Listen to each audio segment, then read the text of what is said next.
அனைவருக்கும் வணக்கம். நாம் இன்றைய பாடப்பகுதியில் அன்றாட வாழ்வில் விலங்குகளை பற்றி காண இருக்கிறோம். நம்முடைய எதிர்விசை சேனலை சப்ஸ்கிரைப் செய்யாதவர்கள் சப்ஸ்கிரைப் செய்துவிட்டு பார்க்குமாறு கேட்டுக்கொள்கிறேன். வாங்க இன்றைய பாடப்பகுதிக்கு செல்லலாம். பாலில் உள்ள ஊட்டச்சத்து.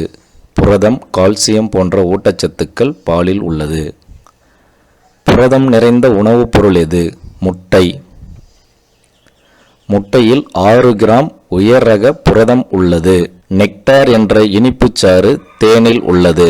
மருத்துவ குணம் கொண்ட அதிக ஊட்டச்சத்துக்கள் நிறைந்தது தேன். ஆடு மென் உரோம கற்றையிலிருந்து பெறப்படுவது கம்பளி. கம்பளி இழை பெறப்படும் விலங்குகள்: ஆடு, முயல், யாக், அல்பாகா அப்படின்றது உரோம ஆடு. அடுத்ததாக காட்டெருமை, ஒட்டகம், கேப்ரினே குடும்ப செம்மறி ஆடு போன்ற விலங்குகளிலிருந்து கம்பளி இழை பெறப்படுகிறது. அடுத்ததாக கம்பளி இழை எந்த குடும்பத்தை சார்ந்தது? கேப்ரினே குடும்பத்தை சார்ந்தது. முக்கியமான ஒரு கேள்வி, என்எம்எஸ் எக்ஸாமில் கேட்கப்பட்ட ஒரு கேள்வி. கம்பளி இழை எந்த குடும்பத்தை சார்ந்தது? கேப்ரினே குடும்பம். அடுத்ததாக கம்பளியை உருவாக்கும் 5 படிநிலைகளை கூறுக. கத்தரித்தல், தரம் பிரித்தல், கழுவுதல், அதாவது சலவை தூளை கொண்டு கழுவுதல், சிக்கெடுத்தல், நூற்றுதல். இந்த 5 படிநிலைகளை கொண்டு கம்பளியை உருவாக்கப்படுகிறது. அடுத்தது கம்பளியினுடைய வகைகள்: அல்பாக்கா கம்பளி, ஃபைபர், மோகீர், காஷ்மீரே, ஆட்டுக்குட்டி கம்பளி போன்ற கம்பளியினுடைய வகைகள் இருக்கிறது. அடுத்ததாக கம்பளியின் சிறப்புகள் மற்றும் பயன்கள். வெப்பம், தண்ணீருக்கு எதிர்ப்புத்தன்மை உடையது கம்பளி. கிழியாது, சுருங்காது, குளிருக்கு, மடிப்புக்கு எதிராக செயல்படும். சிறந்த வெப்பக்கடத்தி.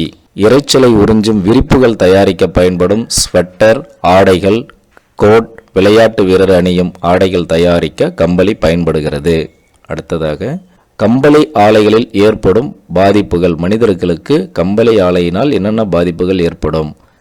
ஒவ்வாமை ஏற்படும், தோல் நோய்கள் ஏற்படும், ஆந்த்ராக்ஸ் நோய் ஏற்படும்.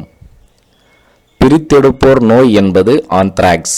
ஆந்த்ராக்ஸ் நோயை ஏற்படுத்தும் நோய் காரணி பேசில்லஸ் ஆந்த்ராசிஸ். இது பாக்டீரியா வகையை சார்ந்தது.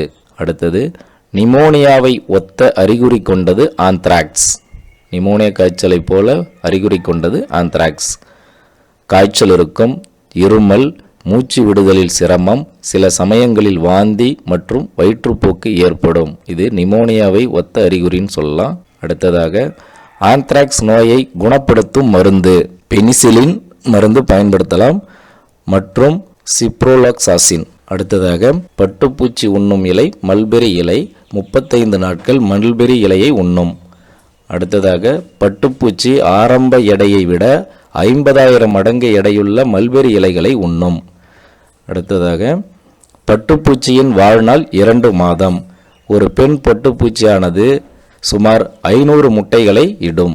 பட்டுப்புழு எத்தனை நாட்களில் பட்டு இழைகளை உற்பத்தி செய்யும்? 5 நாட்களில். பட்டுப்பூச்சியின் வளர்ச்சி நிலைகள் 4 நிலைகள் உள்ளது.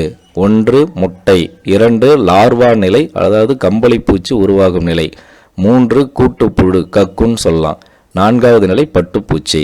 அடுத்ததாக பட்டுப்பூச்சி வளர்ப்பு முறைக்கு பெயர் செரிகல்ச்சர். பட்டு உற்பத்தியில் உலக அளவில் இந்தியா 2ஆம் இடம். பட்டின் சிறப்புகள் மற்றும் பயன்கள். சூரிய ஒளியை எளிதில் கடத்தும். இயற்கை அழகுடையது, மென்மையானது, எளிதில் சாயமேற்றலாம். இயற்கை இழைகளில் வலிமையான இழை பட்டு இழை. அறுவை சிகிச்சையில் தையல் நூலாக பயன்படுகிறது. சேலைகள், திரைச்சீலைகள், கம்பளம் மற்றும் இதர விரிப்புகள் தயாரிக்க பட்டு பயன்படுகிறது. அடுத்தது பட்டின் வகைகள்: எரிப்பட்டு, முகாப்பட்டு, சிலந்திப்பட்டு, மற்றொரு வகை டசர் பட்டு.